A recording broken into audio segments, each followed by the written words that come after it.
Good afternoon and welcome to our quarterly lecture series for insurance executives, physicians, and patients. I am Dr. Galit Hakim, Assistant Vice President of International Healthcare Partnerships and Insurance Development at Baptist Health International.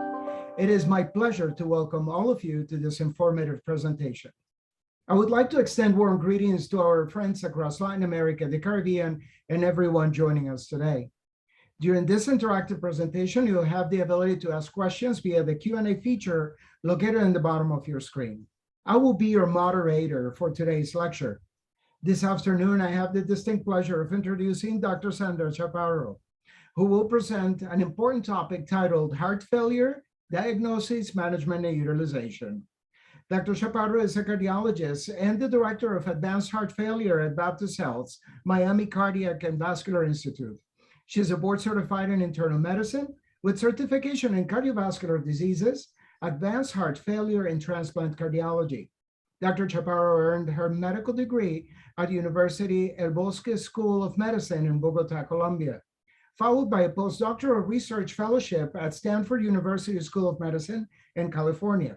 She also completed a residency in internal medicine and a fellowship in the Division of Cardiology at the University of Missouri, as well as a fellowship in the section of heart failure and cardiac transplant medicine at Cleveland Clinic Foundation in Cleveland, Ohio.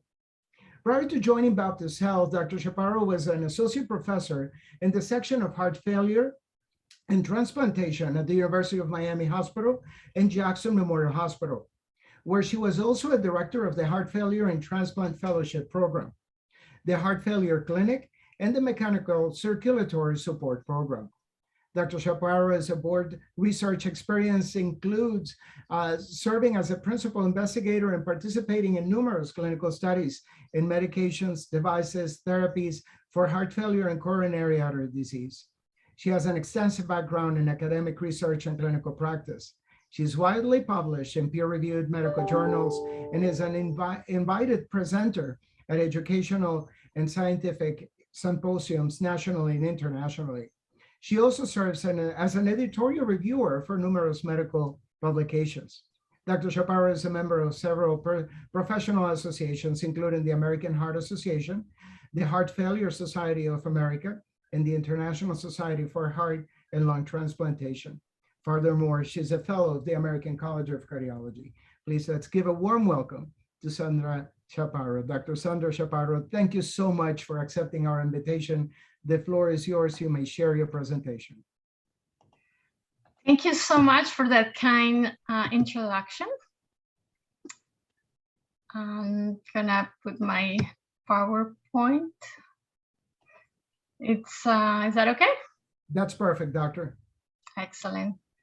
So it's a pleasure to be here. And so I'm gonna talk about heart failure diagnosis, management, and utilization. So just to give you a little background about the new universal definition that it was published this year. So the different associations came together and decided to unify and standardize the definition of heart failure, not only for diagnosis, but also for trials. And this is the definition: symptoms and or signs of heart failure caused by structural and functional cardiac abnormality with at least one of the following: elevated natriuretic peptides or objective evidence of cardiopulmonary or systemic congestion. So with this, we're going to be able to talk the same language across different clinical trials and publications. So what is it that is affecting our patients? So based on this information, in the world, 26 million people are affected with heart failure. However, it's probably more than that. The prevalence is probably of underdiagnosed cases, so it's probably more like 37 million. And it's the #1 cause of hospitalization. So more than 50% of the patients are readmitted within 6 months after discharge. So it's a really important disease. The lifetime risk of developing heart failure is 1 in 5. So it's quite common, as you can see. How about in the United States? It's an estimate of 6 million people, and half of them will be with depressed ejection fraction, or what we call systolic heart failure. And among those, the advanced heart failure, those are the patients who are going to have multiple admissions, are probably around 100,000. And we're going to get into more detail about what patients could potentially get mechanical assist devices, like left ventricular assist devices, and how many in reality are getting those advanced therapies. And as you can see on this slide, a minority of the patients are getting what we call LVADs or heart transplant out of the population that can potentially benefit from this therapy. What about the life expectancy? So this is a recent publication in terms of the median survival in age, in years by age group in heart failure compared to a normal person in the United States. So if you can see the first group, the 65 to 69, the life expectancy median survival in years is 18 years. So if you compare that with patients with reduced ejection fraction, or even patients with preserved ejection fraction, it comes down to 3.6, 3.3, or 4. So quite a significant decrease. And this is, as you can see on all these groups, worse over time. So it's really important to emphasize that this is a diagnosis that has a poor survival unless we make some changes. One way to identify patients who are at high risk is trying to find out how many times that patient has been admitted to the hospital. So the admission to the hospital is a good opportunity to capture that patient and optimize that patient and try to figure out how advanced the heart failure is. So the median survival is 50% mortality at 5 years. And every time the patient gets admitted, that survival comes down. So I can always ask the patient, how many times you have been admitted to the hospital? For every admission, I add 10%, and that will give me an idea of where that patient is going. And remember that every time the patient gets admitted to the hospital, it's not that the patient is going to get better and is going to improve and go back to what the patient was. The effect of the heart failure is also on, not only in the heart, but also on the renal damage, in the liver damage, in the lung damage. And those patients have a slow chronic decline, and not only on the function of the heart, but also on the quality of life. So I just want to emphasize that the heart failure prognosis is very, very poor. It's similar to what you could get considered with some malignancies like lung cancer. So 24% of these patients will die within 1 year of diagnosis, and half of them within 5 years, unless we make them a priority. So this is probably the most important slide that I just want to convey. This is a disease that has a bad prognosis, so we need to be aggressive. So how do we diagnose this? It's very easy. We start with the medical history, a good physical exam, and then we have to do some specialized testing like electrocardiograms, sometimes biomarkers like the NT-proBNP or BNP, ultrasounds, cardiac echocardiograms, X-ray, imaging more advanced like MRI or PET.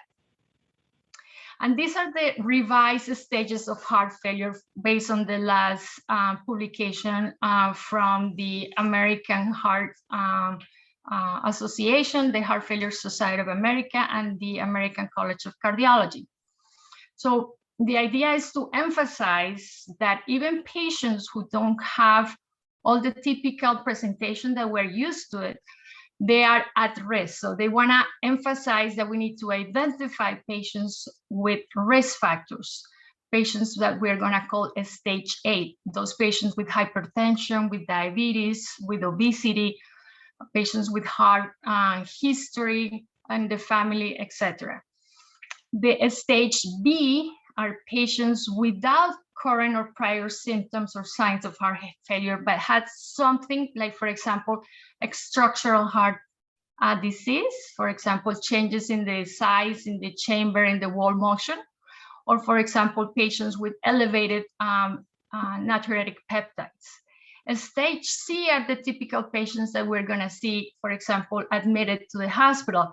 They are already with changes. And the D are those patients who are readmitted multiple times that we need to capture and we need to refer them for advanced therapies. So how do we identify these patients? This is another way that we have to classify those patients. So we have the New York Class Association that it's commonly used. So these are patients that we're talking about more advanced, patients class 3 and class 4. And then we have the Intermax class. The Intermax class is based on a registry of mechanical circulatory devices. And based on that, we can select which patients would benefit from more advanced therapy. So we have that patient that is symptomatic only when it's exercising. And then we have the patients here in Intermax 5 that are the frequent flyers, patients coming in and out of the hospital. Then they end up going to episodes of decompensation, and Intermax 3 is that patient that gets an inotrope. And as you can see, these are the ideal situations where we can intervene, patients who are sick, but not too sick, because when you go into multi-organ failure and you're going into the Intermax 1, yes, those patients still would benefit from mechanical circulatory support, but the prognosis is worse as well as the outcome. So we need to get them earlier, and that's the point of the Intermax classification. So we're gonna talk mainly at this point about the heart failure with reduced ejection fraction. So these are the different approaches that we need to start working with. So first, it's risk factor modification and plenty of education. That's the most important step. Then we start adding the medicines. We're gonna get into the different medicines that we have now available. Once the patient is optimized and stabilized with the heart failure medicines, then we're gonna start considering the defibrillators. Some of those devices are like the cardiac resynchronization therapy for the patients that qualify for that. Then once we start getting into the more advanced patients with class 4, we have pulmonary sensors that we can implant and remotely monitor the patients. But when we get into the advanced heart failure, that's when we have to either consider, is this patient a transplant candidate? Is this patient candidate for a mechanical support device? Or this patient definitely is gonna need palliative or hospice care. So now let's go back to the heart failure medicines. So this is what is really important, to make sure that we use 5 different pathways that we can modulate in the heart failure populations. And those pathways are the angiotensin 2, norepinephrine, aldosterone, neprilysin, and the SGLT2. And for that, we have 4 drugs, the traditional ACE inhibitors or ARBs, now with the ARNIs, which are the sacubitril neprilysin inhibitor with valsartan. We have the beta blockers, and emphasizing that there are only 3 beta blockers for reduced ejection fraction, the carvedilol, the bisoprolol, and the metoprolol succinate, or the long-acting one. The MRAs, and that's the spironolactone, and the SGLT2 inhibitors. That's the latest recommendation for dapagliflozin and empagliflozin. There are some other medicines that have been recently approved, and these medicines are the ibadradine, especially for patients who are optimized with beta blockers, but you still don't have the heart rate under control. We have the hydralazine and nitrate for the self-identified blacks, and verisuwat, and these are for patients who, despite the other medicines, are still having worsening heart failure. So let's get into the importance of these therapies. So let's go back to 2014, when they have the Paradigm heart failure trial with enalapril versus the combination of sacubitril with valsartan, which is commercially known as Entresto. And as you can see in this survival rate after a few days after randomization, you can see the significant diversion in the curves with the treatment of Entresto. So the number needed to treat it is only 21. In this one, you can see all-cause mortality as well as a significant improvement compared to the ACE inhibitor. So if we look back and we compare how much decrease in mortality we can obtain with the ARB, you can see a 15% decrease when the ACE inhibitor is similar, 18%, but with the combination of the angiotensin neprilysin inhibitor plus the valsartan, you can see an additional 20% decrease in mortality. So here's the importance why the combination of the neprilysin inhibitor with sacubitril plus the valsartan should be our first line of therapy. Now, more recently, we have this study from the New England Journal in 2019. This is looking at data from SGLT2 inhibitors in patients with heart failure. And this one is the reduced heart failure. So ejection fraction less than 40%. And this is death and all-cause mortality. So it was another large clinical trial in patients across the different New York class associations. And not all of them were diabetics, only half of them. They were randomized 1-to-1 to placebo versus dapagliflozin. And as you can see, the primary composite outcome of worsening heart failure and death from cardiovascular cause was significant, as well as the secondary outcomes. So based on this information, dapagliflozin reduced the risk of worsening heart failure or death from cardiovascular causes compared to placebo. So here's why we have another great therapy to treat these patients. So that was dapagliflozin. So now let's move into empagliflozin. Now we're talking about preserved heart failure. So empagliflozin and dapagliflozin have been approved for reduced ejection fraction. So now we move to this clinical trial that it was just recently presented. This one was in patients with ejection fraction greater than 40%. So another big trial of 6,000 patients randomized 1-to-1 to empagliflozin versus placebo, which is 10 milligrams once a day. And again, significant improvement in the primary composite outcomes. So, and again, you can see that the diversion of the therapy is quite significant. It's important to clarify the benefit of this therapy was greater in terms of readmissions. So decrease on the readmissions with heart failure with empagliflozin. And this was regardless if the patient was diabetic or not. So now we're gonna have another tool that we didn't have before in patients with preserved ejection fraction to reduce the amount of times those patients get admitted to the hospital. So it's really important that we have a lot of data on how to treat these patients now. It has to be 4 different medicines. So we have the ARNI, we already went through the information about that, and then the SGLT2 inhibitor, in addition to the extensive data that we have with beta blockers and MRA like spironolactone or eplerenone. So the cumulative risk reduction of all-cause mortality with these 4 medicines implies that we have a 74 relative risk reduction and a 26 absolute risk reduction. That means that you need to treat only 4 patients in 2 years to see the significant benefits. Improvement in health status, so the patient feels better, and then you decrease hospitalizations.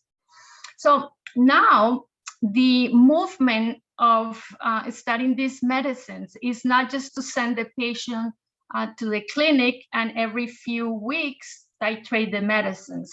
Now the movement is to start the therapies as soon as possible. And again, we have also a lot of inpatient information about how to start this medicine. So the idea is that the patient, if the patient gets to the hospital, the patient can go home with these 4 therapies, because you can see the benefits within 30 days. So we can avoid a readmission. And as everyone is aware, readmission is a really important endpoint for a lot of hospitals.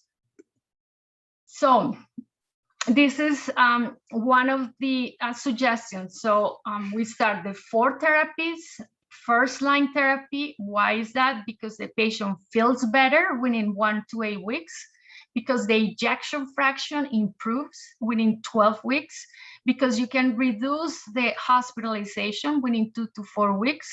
You can reduce rehospitalizations between 2 to 4 weeks, and you decrease mortality also between 1 to 4 weeks.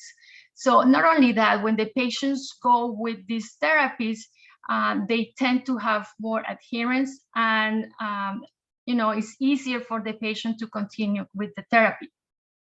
So for example, if we have a conventional therapy, which is the ACE inhibitors or ARB plus beta blockers, and we compare that with the quadruple therapy in a patient who is 55 with reduced ejection fraction, you can see a significant improvement of 6 additional years of survival. So being out of the hospital with better quality of life and longevity. So that's why it's so important to be able to provide 4 different medicines for these patients. So now let's change gears into the more advanced heart failure patients. So who are the candidates who need to be referred for advanced consultations? So this is an easy way to remember which are those patients, and we can call it I need help. So any patient with IV inotropes, any patients with New York class 3 or 4 who had, for example, elevated natriuretic peptides, patients with end organ dysfunction or ejection fraction that is low, patients who have multiple defibrillator shocks, patients with more than 1 admission, and we already mentioned the importance of referring those patients earlier, patients who have edema despite using diuretics, or patients who have low blood pressure and are not able to tolerate these medicines. So these are the patients that needs to be referred for advanced therapies. And what can we do besides medicines? Well, there are different mechanical circulatory support devices. I'm not going to get into all of them. I just want to give you a brief overview. We have percutaneous devices, and the oldest one is the intra-aortic balloon pump. We have the Impella, and there are different types of support. The Impella is a left ventricular assist device with a small pump that remove from the ventricle the blood into the aorta. And so we have Impella support for 2.5 liters, 4 liters, 5 liters, and 5.5 liters, depending on the technique used. And we also have the Impella RP, that's for the right ventricle. Again, these are percutaneous devices. Now, we have also the tandem heart, that is a percutaneous device that can be used for the right or the left heart failure support. And some other paracorporeal devices, like, for example, CentriMax, which are central cannulas that are placed, and then you have the motor that is outside. And also we can have patients, for example, with ECMO and ventilator, different configurations. And all these devices are for short-term use for a few days. However, we have patients that would require longer support, and for that there are other devices. Right now in the market is only this one, the HeartMate 3. It's a 3rd generation magnetically levitated device that you can place in the left ventricle. And then we have the total artificial heart only in the United States for patients who are on the transplant list. So very small group of patients will get that. Just to give you a comparison between transplants and LVADs, they're about, in terms of the price, similar. Obviously, the transplant, it's a donation, so it's everything else, and usually the medicine is a significant amount of the cost, $150,000. In terms of the LVAD, it's around 200,000, and we're going to get into how much we can decrease that amount. Waiting time is significant in transplants because we don't have enough donors. However, with the mechanical devices, we have unlimited supply. However, if you are unfunded, obviously it's going to be difficult to implant a device if you don't have financial support. The transplant has obviously some limitations. So you're going to immunosuppress the patient, so you are going to have more infections. Some of these medicines can cause renal failure as a side effect. And over time, 50% will develop vasculopathy, as well as significant amount of malignancy. In terms of the mechanical device, some of the problems that we encounter are infection, stroke, thrombosis, although that's getting better with the newer devices, but you don't have the problem of malignancy. So how do we compare these therapies with other cause of advanced stage diseases? For example, here's a comparison of the chemotherapy for colon cancer, 161,000, hemodialysis, 82,000, renal transplant, 118,000, and medical therapy for advanced patients, for example, patients with inotrops, can be very expensive. So this is an average, 161 to 230,000 for advanced heart failure therapies. But in a very selective group of patients who can come for an elective, for example, left ventricular assist device, for example, in this case, it was in a minimally invasive way, you can decrease the cost to 102, and sometimes even lower than that. Obviously, this will be ideal. But again, if we select the patients and the patients come for an elective surgery, obviously the outcome is better. If the patient is that patient Intermax 1, who is the intensive care unit with multiple lines and multiple support systems, obviously that patient is going to stay in the hospital for longer, and then you're not going to have the same cost benefit. So in terms of the cost benefit for heart failure, the total cost for heart failure in 2012 was around $30 billion, and that's a lot of money. 2/3 of this were direct medical costs. And as I mentioned, heart failure is the leading cause of admissions in older patients, Medicare beneficiaries. And this is the condition that has the highest readmission rate. In average, the mean cost for heart failure specific hospitalization was $13,000 per patient. The readmission over a 30-period heart failure, it was around $15,000 per patient in the same hospital. And when the patient goes to another hospital, when you have to repeat a lot of the tests because we don't have a good communication between hospitals, then it's $25,000. So a lot of money that we are not spending well. The medicines are the second most important cost for patients after the hospital costs, accounting for 15% of direct costs. And the mean monthly cost of medications for chronic heart failure was $438. So if we look at the healthcare expenditures in heart failure, and this is a recent report published in JACC Heart Failure, they were comparing patients with foregone or delayed care in the blue bar versus no foregone or delayed care. So if, for example, we look at the patients less than 65 years of age, we have here the inpatient expenditures. So it's much higher, as you can expect, in patients with foregone on delayed care. And that is also important to see that it was in overall out-of-pocket expenses and in overall total expenditures. The same thing for patients who are elderly. So as you can expect, if you have delayed care or foregone care, obviously the expenditures are going to be much higher. So how do we assess these patients? So once you have the patient diagnosed with heart failure, it's not as simple as ischemic or non-ischemic. You really need to do a good homework and try to figure out what's the subtype, because the subtype is going to determine what specific therapies. It's not the quadruple therapy for everyone, but there are some specific therapies, for example, that we have available for patients with amyloidosis. We have now therapies for amyloidosis, specific therapies for patients with sarcoidosis, specific therapies now for hypertrophic cardiomyopathy. So there are a lot of different subtypes that we need to really understand. Then you have to document how advanced those patients are, and that's based on what we mentioned before about the class, the stage, and the intermax. So your plan should be to optimize this patient with the quadruple therapy, as we mentioned. If the patient is not on a specific medicine, one of this, then you have to identify and document the reason or the contraindication, because this is going to be an important measurement of quality of care.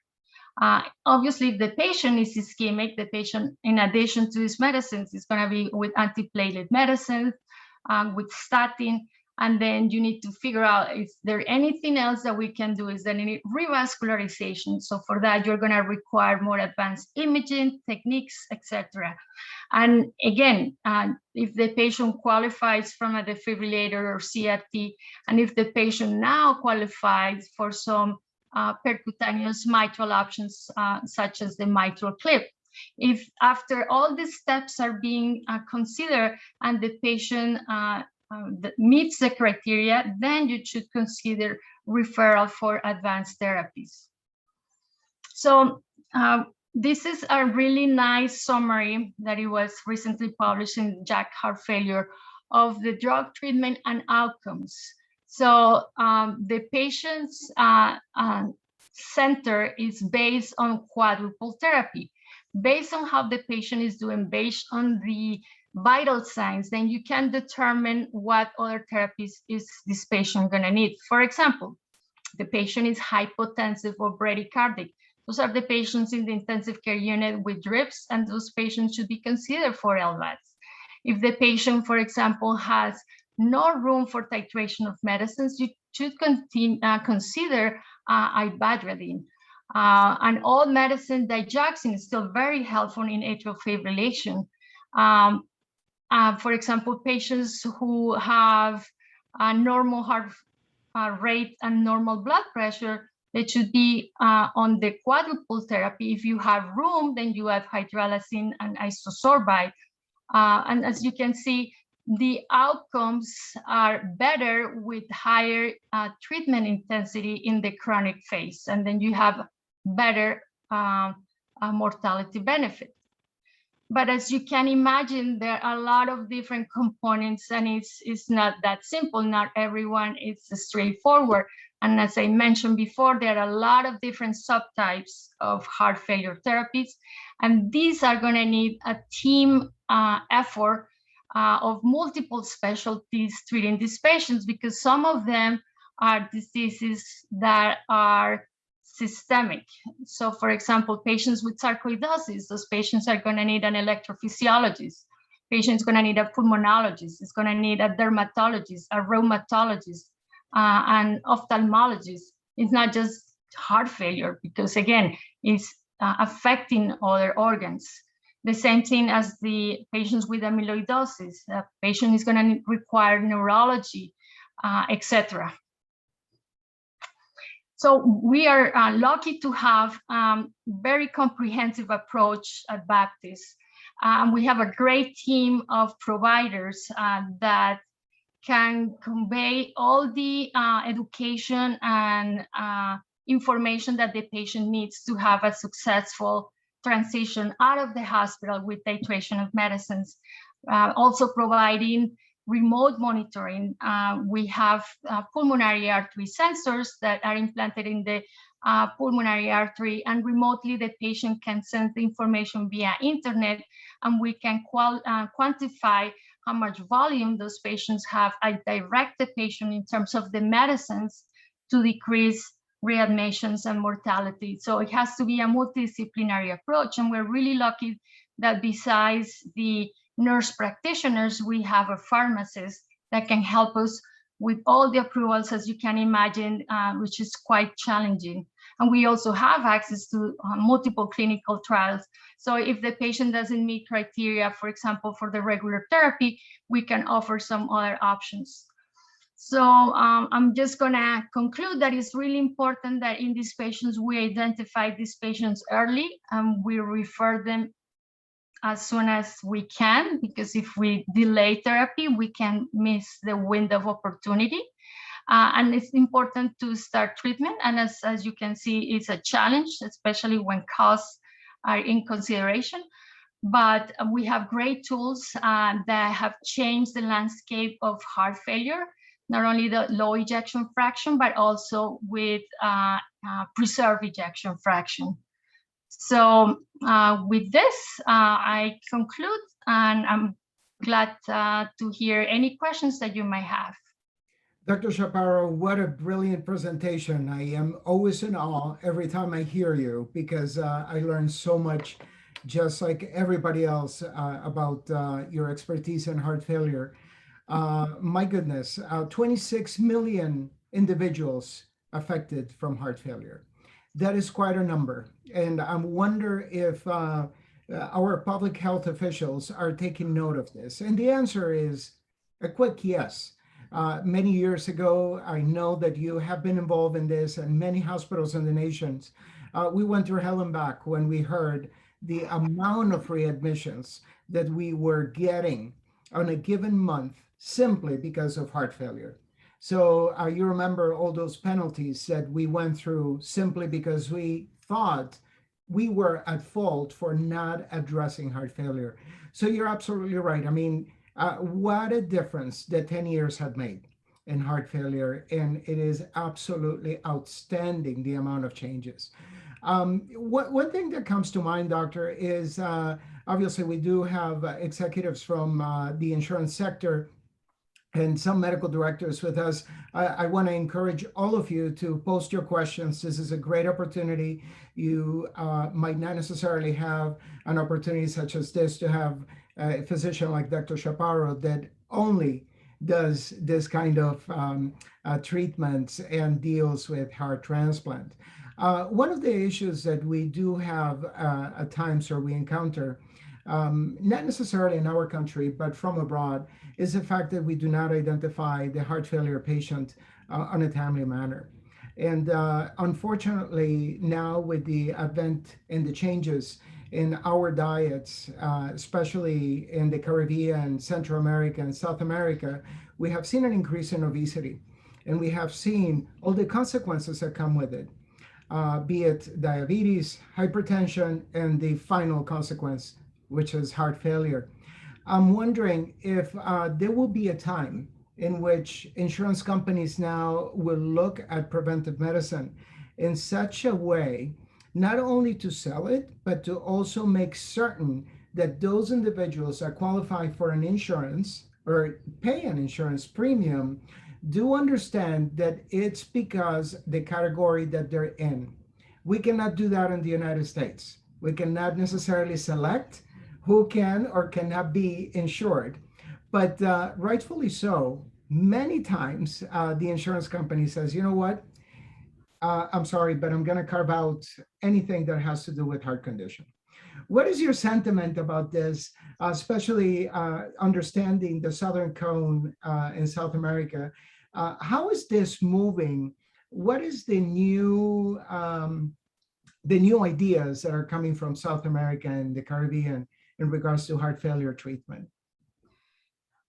So let me emphasize that prevention is the most important component, so we don't have to deal with the consequences of advanced heart failure that are extremely costly. And we are not advocating that everyone should get a transplant or an LVAD because they were smokers, they were not taking care of their diabetes, and they were not taking care of the hypertension, they were drinking. So the emphasis should be on prevention. And that's not even with medicines, that's with education. And that starts when you are a kid. So, you know, a good diet with exercise starting at an early age, and we don't do any of that. you know, decreasing the smoking rates, alcohol rates, all those things should be the priority. That's how we avoid an obesity epidemic.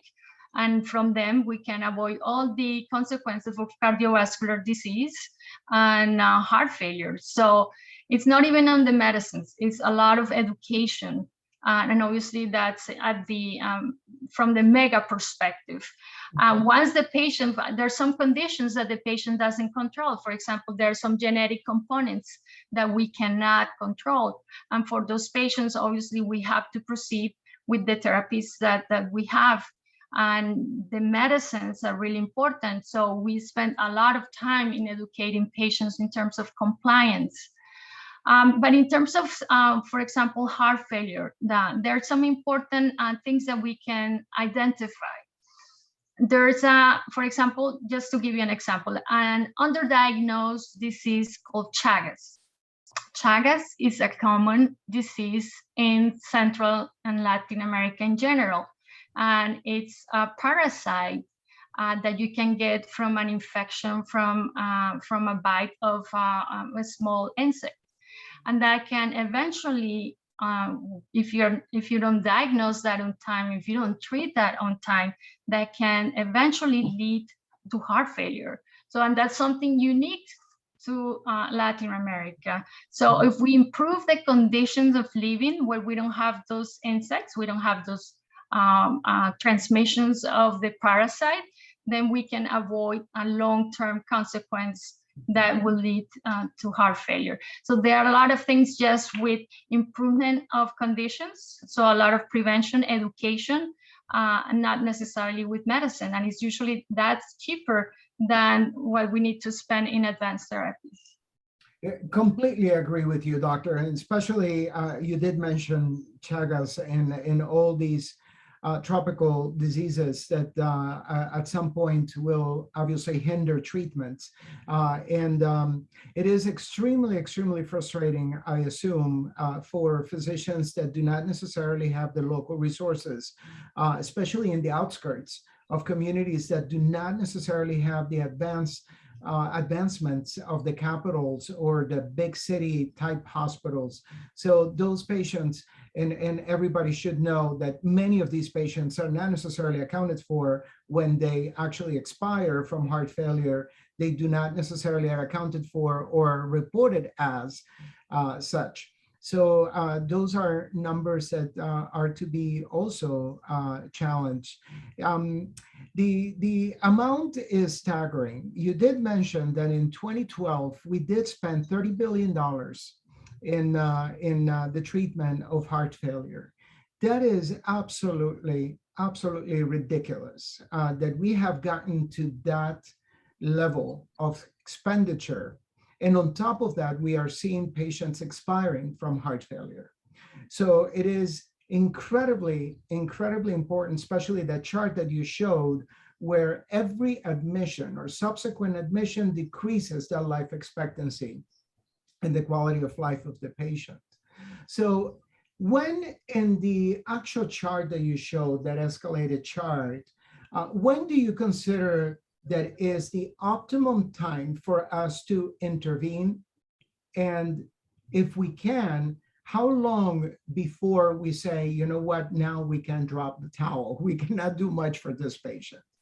So when is that opportunity? So as soon as the patient is diagnosed, that's when we need to start working as a team with education. So first thing is obviously to find out if there's a reverse cause that we can treat, put the patient on medicines, and start with education. So we always get cardiac rehab from the inpatient side, working on the education, fluid restriction, etc. But you don't have to wait that long. You have to do it right away. So when it's too late, unfortunately, when you start having compromise of other organs, when you see a rise, for example, in the kidney function, when the patient doesn't tolerate the medicines, when you see patients with liver congestion, patients are developing pulmonary hypertension related to left side heart failure, and then that's when you have multi-organ disease involvement. And unfortunately, those patients get sometimes too complicated, and we cannot offer too much except palliative care, which is a great a resource if you have it. But obviously, it's something that is underutilized as well. So we get a lot of patients that want to have everything done. Unfortunately, it's way past their time. We don't have that window. And then we have to move to palliative. And it's sometimes hard for the families and for the patient to comprehend that. And it takes a few days of hospital resources trying to make that transition. Unfortunately, sometimes we end up coding patients that should be at home with palliative or hospice services. And nowadays, our hospitals are more in tune with that particular type of care and difficult conversations to be had. And I know for a fact that even at the early stages of the disease, you, the team of cardiologists are always putting forward exactly what the consequences might be if we cannot control the condition. So you said it well, doctor. I mean, prevention is the #1 strategy. If we can prevent it, then we don't have to have these difficult conversations in our hospitals. Again, I encourage all our insurance partners, especially the executives that are currently developing new types of products to be sold, to please consider always not only the opportunities of actually selling a product, but more importantly, that census in your community. What kind of population you have and what are the risk factors that are affecting that population. Because definitely, just like in the US, heart failure is one of those diseases that are taking a toll on many countries as well. Dr. Chaparro, it is absolutely mind-boggling the difference between the left ventricular assisting device and the heart transplant. It might be an unfair question. Do you prefer one over the other? That's a tricky question. I know, forgetting about the cost, right? What is your sentiment? What have you seen in the past years? So the technology has changed significantly in terms of the left ventricular assist device. So the devices are becoming smaller. The problem is that for the patient, they're still connected to the computer, which is outside their body. So there's a line that's called the drive line that connects the pump, which is inserted inside the body, and the computer and the batteries. And that's what is decreasing the quality of life of those patients, because the pump is very reliable. The pump continues to work. It doesn't have problems. And if we can get rid of that drive line, the quality of life of the patients will improve significantly. So we're not there yet. Until that happens, until the device is absolutely intracorporeal, we cannot compare, because there are different approaches. The problem with the transplant is that we don't have enough for everyone. However, now with a lot of technology and with a lot of genetic editing, xenotransplantations, so pig hearts are gonna become what's gonna be in the future, because they're making those pigs compatible with humans. Wow. And so the research has been there for a few years, but again, because of gene editing techniques that we have now available, the field is going to explode. And I think that over time, that's going to change the landscape. It's really exciting. I'm sure it is. Wow, that's wonderful news, doctor. We can't wait to hear more about this. We have from RFG, we have a question, and it says, can a heart failure patient, be given a sedative such as olanzapine? And is it safe to give sleeping meds, sleeping medications? Well, there are different degrees of heart failure patients. But in general, yes, they can take all these medicines. Obviously, if it's the right indication, that should not be a problem. Obviously, we cannot generalize. It has to be personalized. Mm-hmm. Exactly. And whatchamacallit, The other component that we are very concerned about is actually the monitoring of these patients once they are discharged from the house, from the hospital rather, to their own home or social environment. I know that you promoted and have spoken about in the past about integrating family members in understanding exactly what this disease is in order for them to provide support. One thing that we always hear or we have heard and back in the days is the salt intake. And I know it goes without saying, you did mention diet, exercise, life modification changes. How are you feeling about salt nowadays? There are so many schools of thoughts in regards to sodium intake.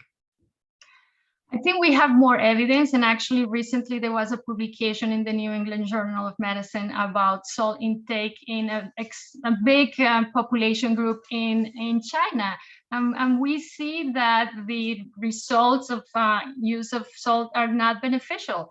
And in heart failure, salt attracts fluid accumulation, and the heart cannot handle that. So for us, it's absolutely necessary to have sodium restriction and fluid restriction. And that's translating into patients without heart failure.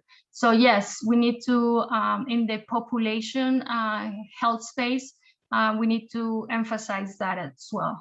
Mm-hmm. And the daily weights is also extremely important to be reported as well.